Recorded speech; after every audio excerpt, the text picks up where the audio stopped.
Hi friends, welcome to the టీఆర్బీ chef. ఈరోజు అయితే non veg ఐటెంతో నేనైతే మేము ముందుకు వచ్చేసానండి. ఐటెం అయితే అసలు చాలా పర్ఫెక్ట్గా కుదిరిపోయింది ఈరోజు. అసలు ఏ ఐటమ్స్ అంటే నాన్ వెజ్కి చాలా ఐటమ్స్ ఉండాలి అని అనుకుంటారు కదా, కానీ అన్ని ఐటమ్స్ ఏమీ లేకుండా జస్ట్ సింప్లీగా చాలా టేస్టీగా అయితే కర్రీ అయితే నేనైతే ప్రిపేర్ చేసేసానండి. చాలా పర్ఫెక్ట్గా అయితే వచ్చేసింది. చూడండి ఒకసారి అయితే. ఫస్ట్ మనమైతే చేపలైతే తీసుకున్నానండి. ఈ చేపలు ఏంటంటే ఆల్రెడీ నేను ఒక 2 అవర్స్ బ్యాక్ మొత్తం అంతా క్లీన్ చేసేసి వాటికి సాల్ట్, కారం అది నీట్గా పెట్టేసి నేనైతే డీ ఫ్రిడ్జ్లో పెట్టానండి. జస్ట్ 2 అవర్స్ మాత్రమే, ఎక్కువగా కాదు. అందుకని ఐస్ కూడా అవ్వలేదు. చూడండి ఎంత స్ట్రాంగ్గా ఉంది. చూసారు కదండి. అయితే ఎప్పుడైతే మనము ఆ చేపలకి ఏం కావాలి ఏంటనేది చాలా తక్కువ ఐటమ్స్ అండి, ఎక్కువ కాదు. నేను ఆల్రెడీ మసాలా కూడా ఆడి పెట్టేశాను. చూసారా, మిక్సీలో కొంచెం పర్ఫెక్ట్గా మరీ మెత్తగా కాకుండా మీడియంగా అయితే వేశాను.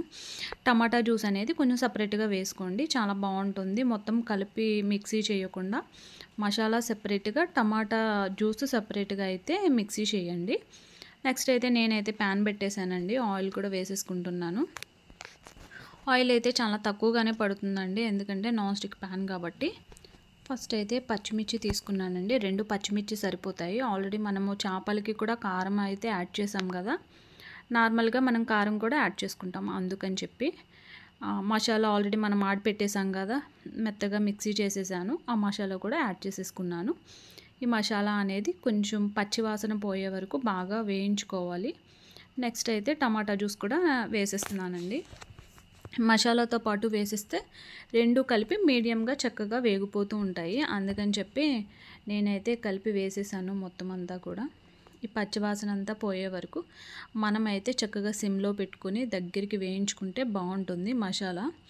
ఎంత మసాలా దగ్గరికి వేయించుకుంటే అంత టేస్ట్ బాగుంటుందండి. సాల్ట్ సరిపడినంత వేసుకోండి. తక్కువగా తినేవాళ్ళు తక్కువ, ఎక్కువగా తినేవాళ్ళు ఎక్కువగా వేసుకుంటే సరిపోతుంది. నేనైతే మీడియంగానే వేసాను. నెక్స్ట్ అయితే పుదీనా కూడా యాడ్ చేసుకున్నానండి. పుదీనా అనేది పచ్చిగా ఉంటుంది కదండి, ఆ పుదీనా కాదు. నేను ఇంట్లో ఎప్పుడు పెట్టుకుంటాను, మనకి బయట కూడా దొరుకుతుందండి పుదీనా. అది డ్రైగా ఉంటుంది, అది కూడా చాలా మంచి టేస్ట్ని అయితే ఇస్తుంది. అందుకని చెప్పి నేను దానిని ఎప్పుడు ప్రతి కర్రీలో కూడా యూస్ చేస్తూ ఉంటాను, హెల్త్కి కూడా మంచిదని చెప్పి. మొత్తం అయితే వేసేసాం కదా, చక్కగా ఆయిల్లో అయితే బాగా పచ్చివాసన పోయే వరకు కూడా మనమైతే వేపుకుందాము. కారం కూడా యాడ్ చేసుకున్నాము. నేను కారం అయితే తక్కువగా వేసుకుంటున్నానండి, ఎందుకంటే మనం ఆల్రెడీ చేపలకి బాగా పట్టించేసాం కదా కారము, అందుకని చెప్పి నేనైతే తక్కువే వేసుకున్నాను. ఈ మసాలా అయితే చక్కగా మూత పెట్టి ఒక 2 మినిట్స్ అయితే సిమ్లో పెట్టి ఉంచేసాను. చూడండి, ఆయిల్ అది పైకి తేలింది, ఎంత పర్ఫెక్ట్గా కనిపిస్తుందో.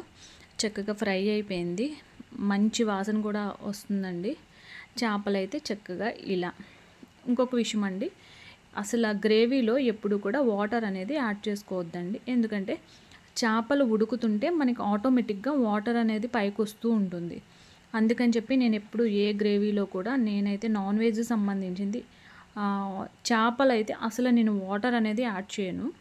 అందుకని చెప్పి ఇప్పుడు మీకు చూపిస్తున్నాను చూడండి, డైరెక్ట్గానే చేపలు ఇలా వేసిన తర్వాత నేనైతే మూత పెట్టేస్తున్నానండి. ఈ మూత పెట్టేసి సిమ్లో పెట్టేసి జస్ట్ ఒక 2 మినిట్స్ అయితే ఉంచేద్దాము. ఉంచిన తర్వాత చూడండి, నేను వాటర్ కూడా వేయలేదు, కానీ ఎంత పర్ఫెక్ట్గా పైకి చూడండి ఆ గ్రేవీ ఆయిల్ ఎంత బాగా వచ్చిందో పైన. చూసారా, వాటర్ కూడా వేయలేదు, నేను మీకు చూపిస్తున్నాను కదా.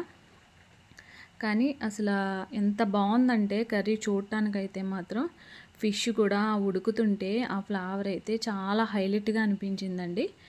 అలా లైట్గా కొత్తిమీర వేసుకున్నాను. నేనైతే సర్వ్ చేసుకుంటున్నానండి. చూడండి, చేపలు చూస్తుంటే నేను అవి అంటే చేపల ముక్కలు చేస్తూ ఉంటారు కదండి, నేను అలా కూడా చేయలేదు. ఎందుకంటే అలా చిన్న చిన్న ముక్కలు కట్ చేస్తే చేపలు అనేవి విడిపోతూ ఉంటాయి. అందుకని చెప్పి నేనైతే ఇలానే వదిలేశాను. ఇలా ఉంటే మనకి గ్రేవీ చాలా పర్ఫెక్ట్గా ఉంటుంది, మనకి ఆ చేప తినేటప్పుడు కూడా చాలా పర్ఫెక్ట్గా ఉంటుందండి. అందుకని చెప్పి నేనైతే ఇలానే చేస్తూ ఉంటాను ఎప్పుడు. మరీ పెద్ద చేపలు అయితే నేనైతే ముక్కలు అలా కట్ చేపిస్తాను. కానీ చూడండి, అసలు చూస్తుంటేనే నోరైతే ఊరిపోతుందండి, అంత పర్ఫెక్ట్గా అయితే కుదిరిపోయింది ఫిష్ కర్రీ అయితే. చక్కగా అలా లైట్గా వేడివేడి అన్నంలో ఈ క్లైమేట్కి ఈ ఫిష్ కర్రీ వేసుకొని తింటుంటే అసలు సూపర్ హైలైట్ అని చెప్పాలి. ఖచ్చితంగా ఇలాంటి డిఫరెంట్ ఐటమ్స్ కోసం నా ఛానల్ అయితే సబ్స్క్రైబ్ అయితే చేసుకోండి. Thank you friends, bye.